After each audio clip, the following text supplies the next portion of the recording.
The living room felt smaller than it had ever felt before. Maya stood in the middle of it, her phone gripped so tightly her knuckles had gone pale. Around her stood 4 people she loved, or thought she loved her back. Her sister. Her mother.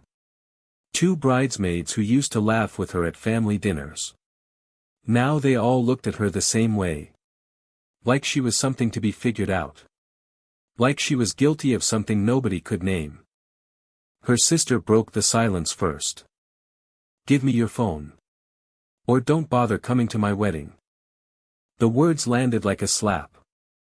Maya searched her sister's face for some sign of hesitation, some flicker of doubt. There was none.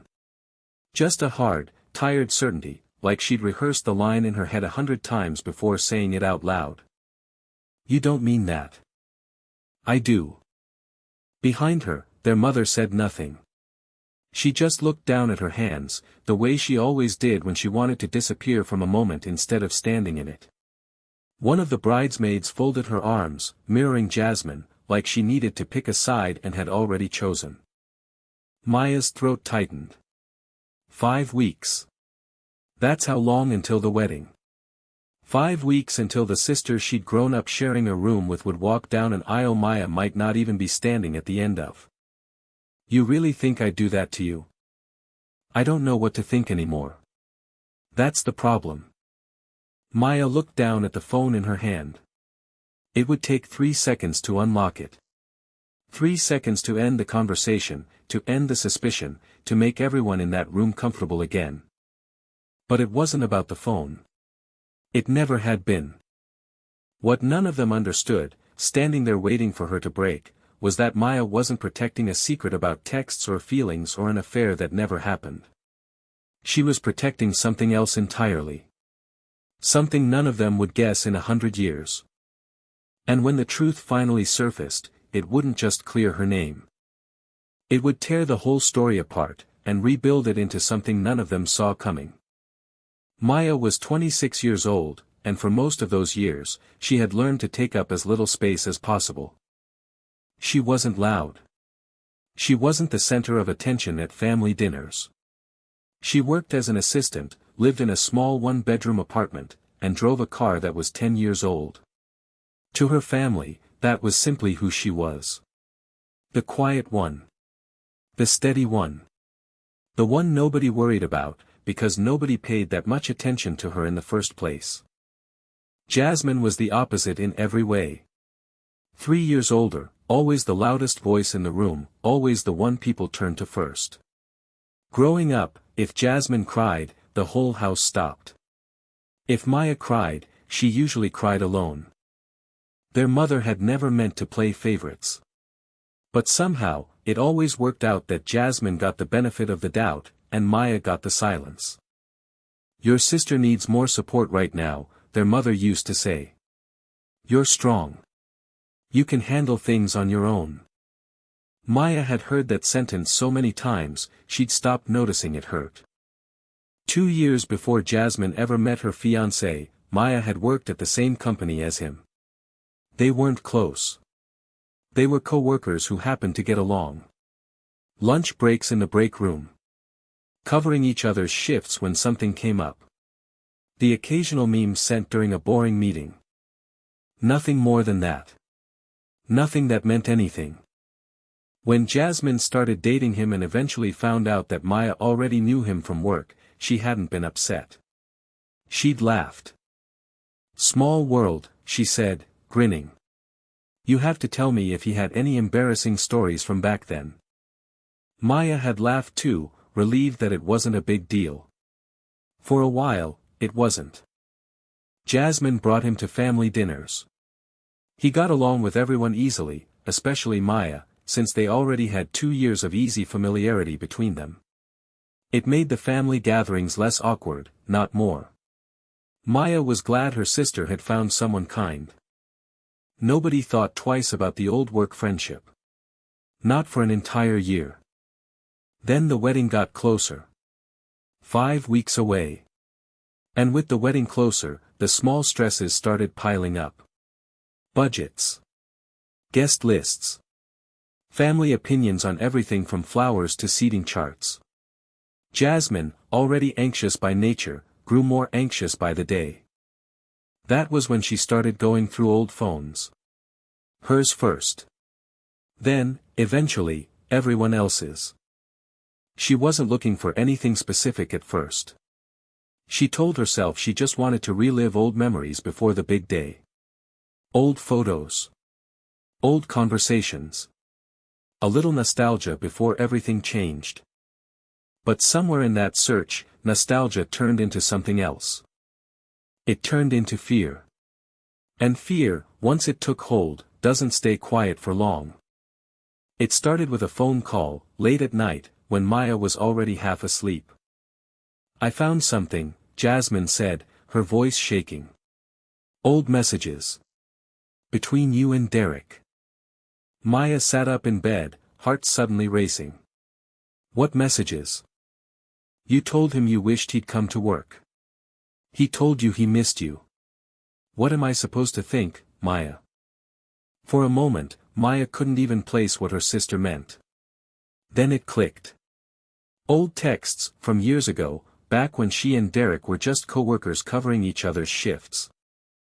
"It was never like that," Maya said gently. "You know this. We worked together. That's it. He missed me at work because I covered for him when he was slammed. That's all it ever was." Silence on the other end. Then a shaky breath. "Okay," Jasmine finally said. "Okay. I believe you." For one night, it seemed like it was over.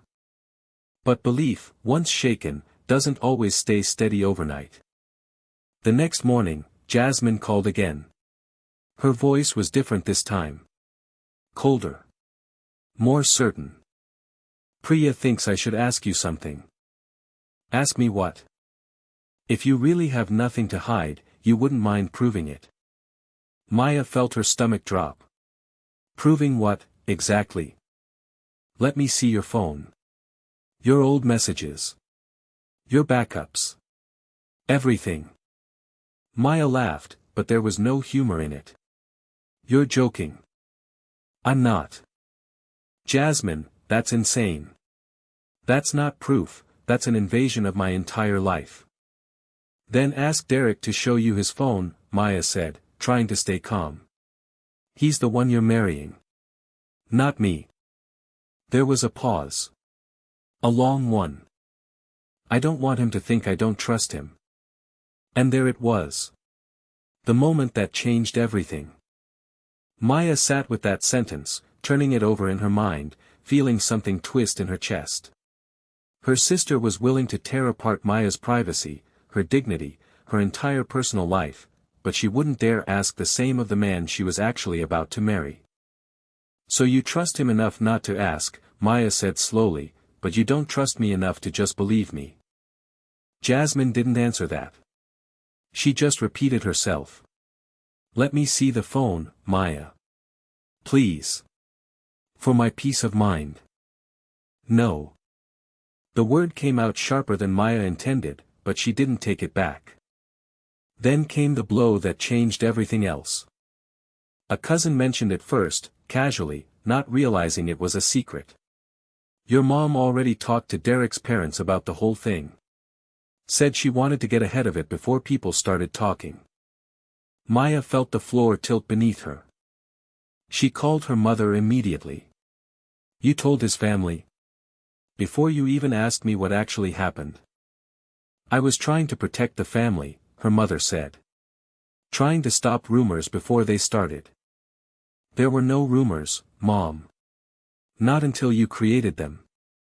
"You're being too prideful about this," her mother said, her voice tired, like Maya was the one causing trouble. "Just let her look at the phone. It'll be over faster." Maya closed her eyes. "It's not about the phone. It's about the fact that nobody in this family even asked me what happened before deciding I was guilty." Her mother had no answer for that. Maya refused again. Firmly. Calmly. She would not hand over her phone, not because she had anything to hide, but because handing it over would mean admitting she needed to prove her innocence in the first place. That refusal cost her. Within days, the bridal party grew colder. She noticed she'd been quietly removed from the wedding planning group chat. Nobody said anything directly. They didn't have to. At the final dress fitting, she walked into the room and the conversation stopped completely. Four faces turned toward her, then quickly looked away, like she'd interrupted something private. Then Jasmine delivered the ultimatum. Clear your name, Maya. Or don't bother coming to the wedding. Maya looked at her sister for a long moment. She thought about all the years they'd shared a room, all the years she'd protected Jasmine's secrets, covered for her mistakes, stayed quiet so Jasmine could shine. I won't be attending, Maya said. Enjoy your wedding. That night, she left every single group chat. The wedding planning thread. The bridal party thread. All of it. Gone, without another word. The family was stunned. Quiet Maya, the one who never made waves, had drawn a line nobody expected. Her mother called it pride. Her sister called it guilt. But it wasn't either one. It was heartbreak. For the next week, Maya moved through her days in a kind of quiet grief. She missed her sister. She missed the version of their relationship that existed before all of this, before suspicion replaced trust, before a set of old work messages turned into a referendum on her entire character. She didn't cry in front of anyone. She just went to work, came home, and sat alone in an apartment that suddenly felt too quiet. What none of them realized, in all their whispers and accusations, was that Maya wasn't protecting a secret about texts or feelings. She was protecting something else entirely. And in just a matter of days, that secret would come out on its own, without her ever saying a single word. 10 days before the wedding, the truth came out. And it didn't come out through Maya. It came out through the wedding planner. Jasmine was going over final details, confirming numbers, confirming the venue discount, confirming the honeymoon package that had somehow come in thousands of dollars under budget. She'd always assumed it was luck. A good deal. A generous vendor. Wait, the planner said, flipping through her notes, a confused look crossing her face. You didn't know. Know what? Your sister. She owns half the company behind your venue discount. And the honeymoon package too. She's the reason you got the friends and family rate on almost everything. I just assumed you knew. Jasmine went completely still. That's not possible, she said. My sister is an assistant. She doesn't own a company. The planner shrugged, uncomfortable now, sensing she'd stepped into something she shouldn't have. I only know what's on the contracts. Her name's listed as a partner. Has been for 2 years. Jasmine didn't hear anything else after that. She left the meeting in a daze, her hands trembling as she pulled out her phone. 2 years. Her sister had been sitting across from her at family dinners, listening to wedding stress, listening to budget complaints, and had said nothing. She thought about every conversation. Every time Maya had quietly asked about vendor prices. Every time a deal had just worked out. Every time Maya had waved off a thank you with a simple, it's fine, don't worry about it. It had never been luck. It had been Maya, the whole time, working quietly behind the curtain of her sister's wedding. Jasmine called her, and the second Maya picked up, the words came out in a rush, thick with tears. Why didn't you tell me? Tell you what? That you own half the company giving me my venue discount. My honeymoon deal. All of it. Maya, why didn't you just say something? There was a pause on the line. Then Maya's voice came through, calm, steady, the same way it had been through every accusation of the past few weeks. Because I didn't want you to trust me because of money, she said. I didn't build that company so people would treat me differently. I wanted to help you quietly, without you owing me anything, without it becoming a thing. But all this time, I was accusing you of hiding something. I was calling you a liar. I made you feel like a criminal over some old work texts, and this whole time, you were quietly paying for pieces of my wedding. I wasn't hiding an affair, Maya said softly. I was never hiding anything shameful. If anything, I was hiding something I didn't want credit for. Jasmine broke down completely on the other end of the line, her sobbing filling the silence between them. I don't understand, she said. Why would you help me like that, after everything I did? After I tried to force you to hand over your phone? After I told you not to bother coming to my wedding? Maya's answer came without hesitation, calm and clear, cutting straight through weeks of suspicion and hurt. You didn't need my money to trust me, she said. You needed to trust me. Period. That was never about proving anything. It was about whether you believed in who I am, without needing proof at all. The silence that followed said everything Jasmine couldn't put into words. Because for the first time since this entire nightmare began, she finally understood what she had actually done. She hadn't just doubted her sister's honesty. She had doubted the one person who had been quietly holding her up the entire time, without ever asking for anything in return. And now, 10 days before her wedding, she had to face the one question she'd been avoiding all along. How was she supposed to fix something this broken, when the person she'd hurt the most had never once asked to be thanked, only asked to be trusted? The fallout came fast, and it didn't stop with Jasmine. Word got around quickly, the way it always does when a secret this big finally breaks open.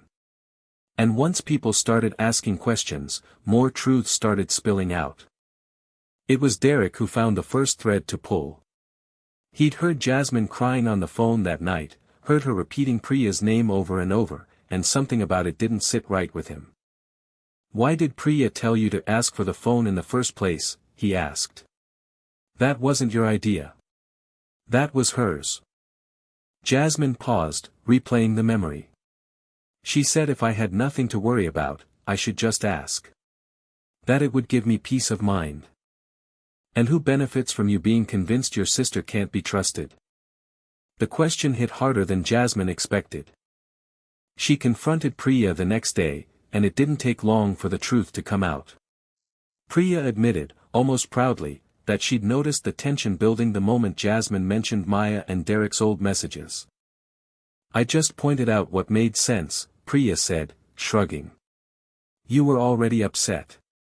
I just helped you see it clearly. You helped me destroy my relationship with my sister. She always acts so calm, so perfect, Priya snapped, finally letting her real feelings show. Never any drama, never any mess, everyone always trusting her without question. I was tired of it. Jasmine stared at her, stunned. All this time, she thought she had a friend helping her protect her marriage. Instead, she had someone quietly enjoying the chaos, jealous of a woman who had never done anything except stay quiet and steady. Jasmine removed her as maid of honor that same day. No dramatic speech. No long explanation. Just a simple message, I don't need that kind of support in my life anymore. Diane's reckoning came next, quieter, but no less painful. She sat with the truth for days, replaying every conversation she'd had behind Maya's back, every time she'd told Derek's parents there was a situation to get ahead of, every time she'd called her own daughter prideful for refusing to hand over her phone. I should have asked you first, she finally admitted to Maya, her voice smaller than Maya had ever heard it. Before I said anything to anyone. I should have come to you. You didn't just doubt me, Maya said quietly. You told other people I was someone to doubt. Before I even had a chance to explain. Diane had no response for that. There wasn't one that would undo what she'd done. Derek, for his part, didn't hold back when he spoke to Jasmine directly. You should have come to me, he said.